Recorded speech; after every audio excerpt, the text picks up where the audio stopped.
The dawn of a new Saturday brought renewed Israeli calls to evacuate Rafah. But the thousands of Palestinians sheltering in the once deemed safe zone say there's nowhere left to go. In the time of war, there is no place that's safe, this pediatrician says. We expect strikes everywhere. Israeli forces telling civilians to migrate to what it's calling an expanded humanitarian area in Al-Mawasi.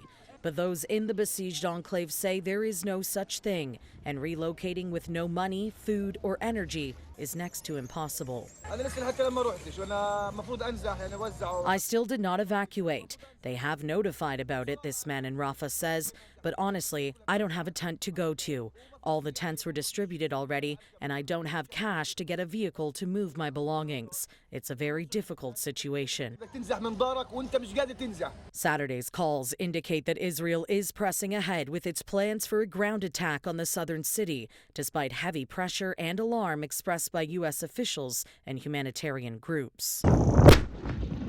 Friday saw Israeli strikes flatten more of the territory, plus tanks capture Rafah's main road, an assault that has caused Washington to hold some military aid meant for Israel. The attacks also leaving over a dozen Palestinians dead and an Al-Aqsa Network journalist whose colleagues were forced to flee their press tent. Now, this week saw ceasefire talks crumble once again between Israel and Hamas. Israeli forces sticking to their demand that the hostages be returned.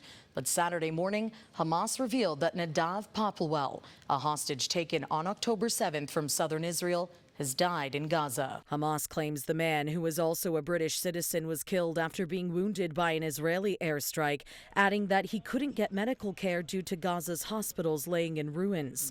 Israel is yet to respond to the allegations, but has previously referred to videos of hostages released by Hamas as psychological terror. Now, according to Israeli tallies, of the 252 people abducted on October 7th, 128 still remain in Gaza, while at least 36 of them have been declared dead. Israel says securing the release of the hostages is the aim of its offensive in Gaza, along with eliminating Hamas. For City News, I'm Karling Donoghue.